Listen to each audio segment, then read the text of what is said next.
among the Portuguese in British Guyana in 1846 to 1847. The episode, however, prompted British Guyana to lead the way in creating an effective medical system by requiring all estates which employed indentured immigrants to maintain properly equipped and serviced estate hospitals. Trinidad, Jamaica, St. Vincent, and Suriname subsequently followed. But elsewhere, arrangements were made for immigrants to be treated in the public hospital, and Jamaica changed over to such a system in 1879.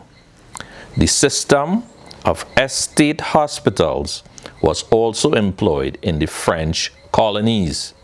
It worked fairly well, and in the 1870s, the estate doctors in Trinidad and British Guyana were transformed into the government medical officers, whose service were available to the whole population.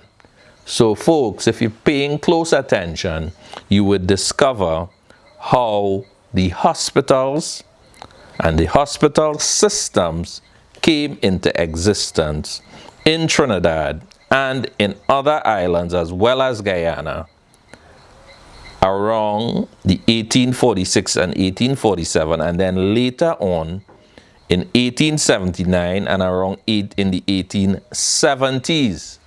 That's when the hospital system was developed. Prior to that, there were no hospitals. All right?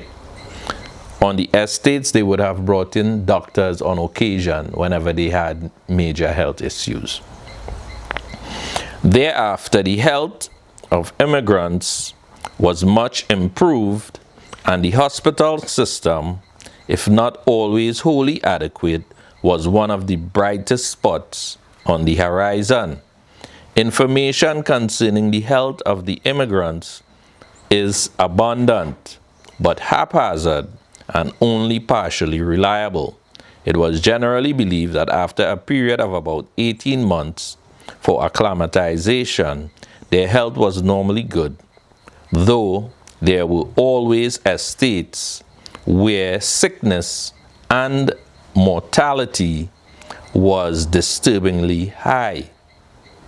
In fact, the level of health was commonly unsatisfactory, with malaria and hookworm in later decades widely prevalent.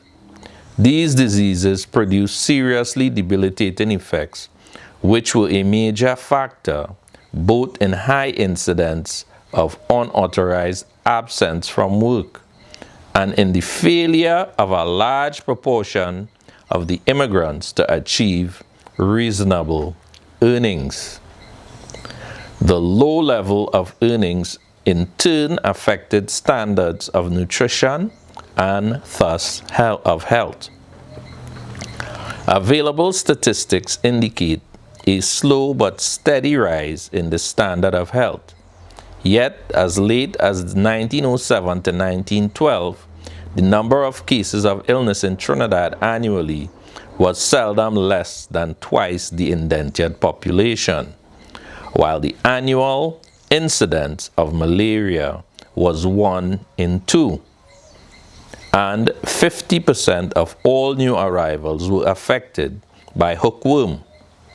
Figures for British Guyana, Jamaica, and Suriname are no less impressive, and there is evidence that discontent and recalcitrance among the indentured Indians was commonly accompanied by poor health. Rates of mortality were always highest in the wet season when malaria prevailed. They were probably higher in the French colonies than in the British, and higher in British Guyana than in other British colonies. Again, as a result of malaria, during the period when indentured Indians were being imported into the French colonies, 11,944 of the 25,509 imported into Martinique died, as did about 19,000 of the 45,000 imported into Guadeloupe, and about half of the 9,200 landed in French Guiana. In the British territories and Suriname, mortality varied roughly between 2% and 4% of the indentured population each year. There is evidence that in the French islands, the rate was aggravated by a lack of adequate medical attention, but elsewhere, this problem was not generally serious. All right? So, that is my reading from Immigration into the West Indies in the 19th century by K.O. Lawrence. So now I'm going to do a little reading from Cedulants and Capitulants. Of course, this book is based on lectures that were given in the University of the West Indies in the History Department by Carl C. Campbell. The name of this book is Cedulants and Capitulants. The subtitle is The Politics of the Colored Opposition in the Slave Society of Trinidad between 1783 and 1838. To give a little context, again, I do this every week. The people who they referred to as colored people were mainly mulattoes, who was a mixture. They were biracial of Moors from Spain and Portuguese, as well as Moors from Spain and Spanish. All right. Also, it would have included some French and African mixed persons also. All right, so let me start reading. In the category of disabilities, which we have regarded as humiliating but not fundamental, Trinidad shared the same sort of grievance with many other colonies in the Caribbean. There were the usual grievances of having to carry lighted lanterns, obey curfews and endure segregation in public places, and refusal to call free coloreds Mr. or Madam. A somewhat unusual disability in Trinidad was the device of asking free colored people to pay less for the same type of medical treatment as whites.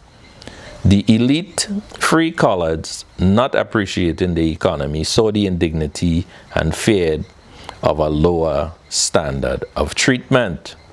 On the whole, the free coloreds of Trinidad seemed among the least disadvantaged in the Caribbean. They were discouraged from being professionals, but they were not prohibited lucrative trades and occupations. They could buy, sell, or own anything, while other islands, to a greater or lesser extent, allowed free coloreds to have some or all of these privileges.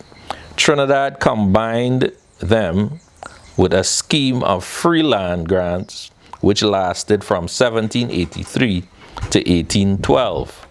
Later we will discuss in details the effect of these land grants, which established a free colored planter class.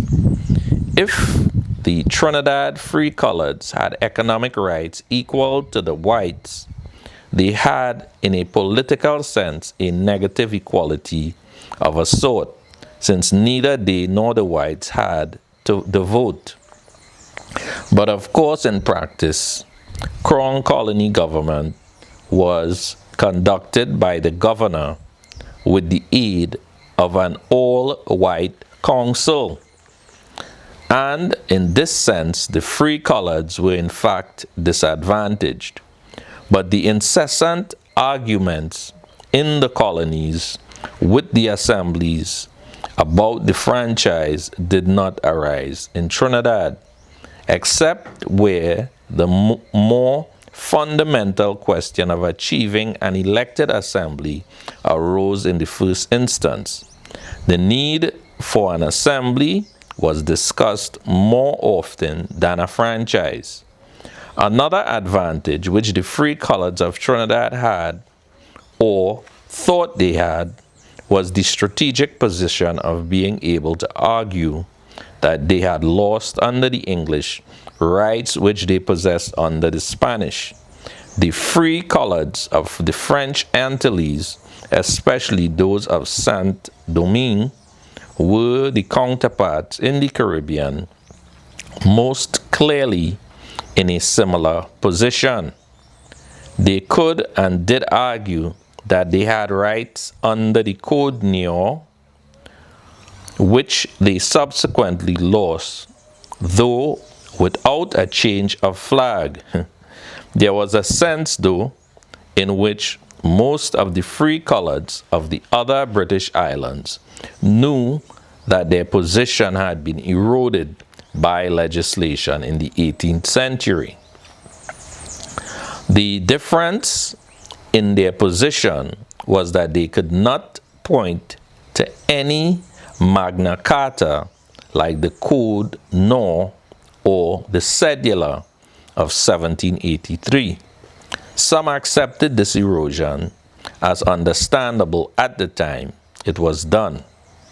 It will be seen later that the free coloreds in Trinidad, when the British government came to adjudge the question of their rights, did benefit from the restorationist posture.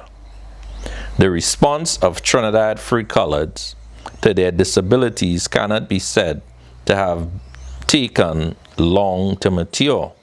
Because of their own account, they were protesting against disabilities introduced by the English. The English administration in